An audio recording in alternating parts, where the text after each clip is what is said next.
Hello everyone, I'm Captain Logan, and welcome once again to Pop Culture Comics in Overland Park, Kansas. It's time for my comic book picks of the week. It's a huge week for mainstream comics this week. A crazy amount of stuff came out, and so much great stuff, I wish I could cover everything. Of course I can't. So instead of what I normally do, I'm going to mix things up a little bit, and I'm going to talk about 5 mainstream titles this week. I'm going to talk about 5 DC and Marvel books in no particular order. Going to mix it all up, and let's start it off right now with the very fantastic Avengers number 20.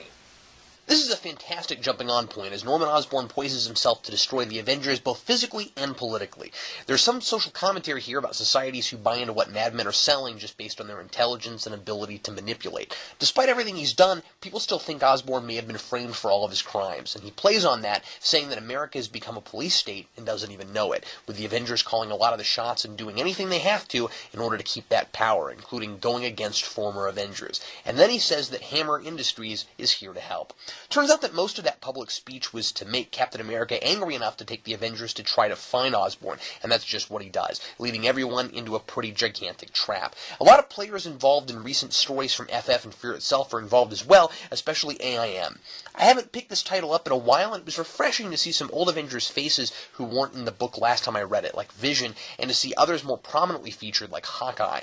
My biggest complaint about the book earlier in the year, though I was enjoying it, was that it seemed to be about a small handful of characters, and everyone else was just along for the ride, standing around and occasionally throwing out a one-liner. Here, nearly everybody seems to play a role, and the team splits off for 2 different missions, which helps a lot.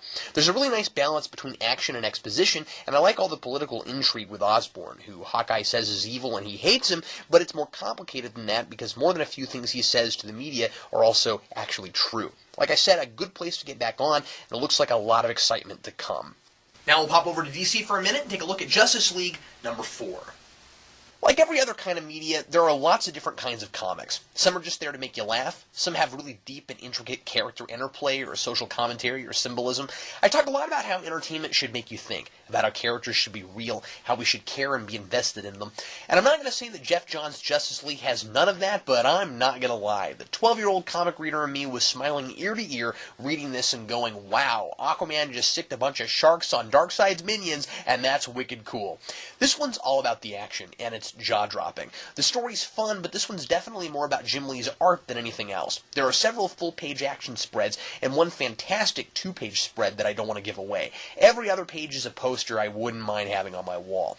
And things are coming together a lot faster than I expected from the first 3 issues. All the members of what will become the Justice League are finally in one place by the end of this. The last being Cyborg, which is where the emotional investment is in this issue, as we see a kid feel like he's losing some of his humanity to become part machine, just to keep him alive. And there's a lot of comedy this issue, with Green Lantern accidentally telling Wonder Woman that he only really cares about impressing people when he accidentally touches her lasso.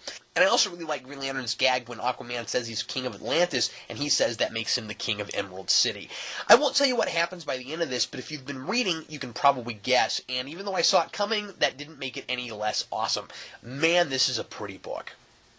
Now back to Marvel again for Ultimate Comics Spider-Man number 5.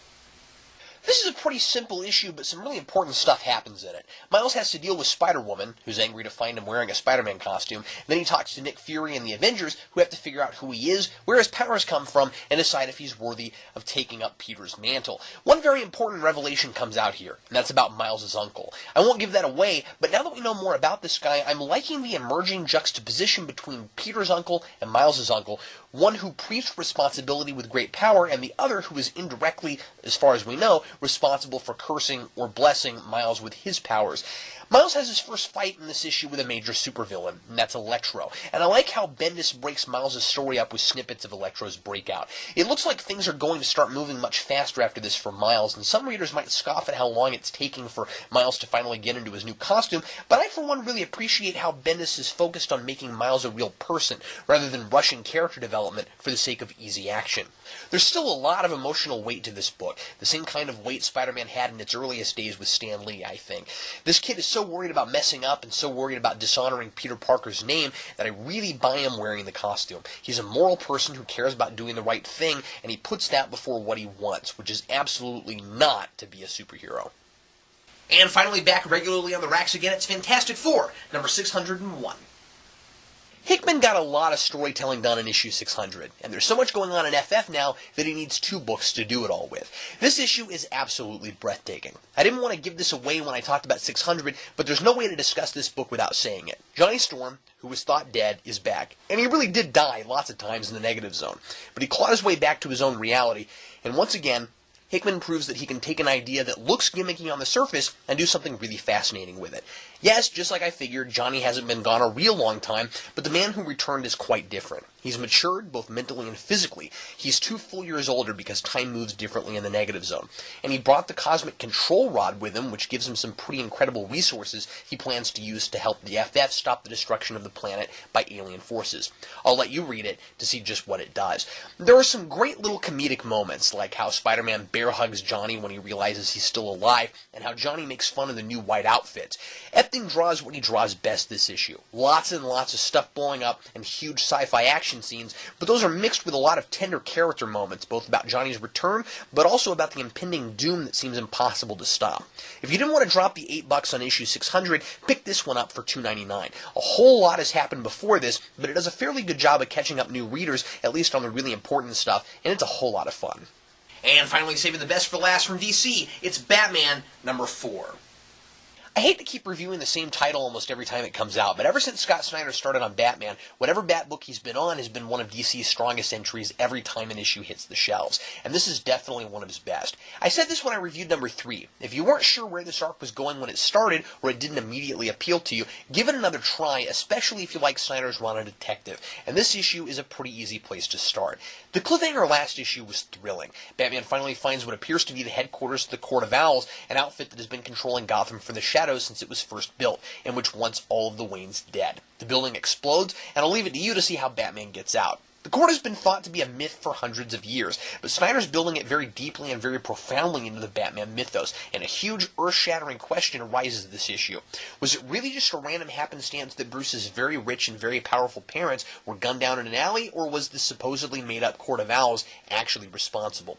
Bruce certainly thought so, and it turns out trying to find them out was the first detective case he ever went on, providing the foundation for all of his backstory to come. As always, Snyder really keeps us guessing with his expert misdirection, telling us just enough to let us try to guess where he's going, but spinning his tale such that I, at least, am always surprised by where it goes. I thought last issue's cliffhanger was great, but this one is even more exciting. After what happens to Batman while searching the sewers, it's really anyone's guess as to what happens next. This is also Capullo's best effort so far. His art has really varied this issue, providing a lot of cinematic scale detail to the suspenseful action that opens the issue, and then what he gives us with Bruce's childhood detective work is more understated. Just a terrific comic book. And once again, this by no means represents all of the awesomeness that came out this week, but here are some other things I read this week and I think you might like also. Here's Nightwing #4. Nightwing and Batgirl team up to fight a new shapeshifter named Spinebinder, and some old issues in their relationship are explored. And from IDW, the very hilarious Ghostbusters #4. Ray is kidnapped by a demon who works for Gozer to choose the next form for Gozer to return as. All he has to do to keep the city safe is to only think about the Stay Puft Marshmallow Man. And Amazing Spider-Man #676.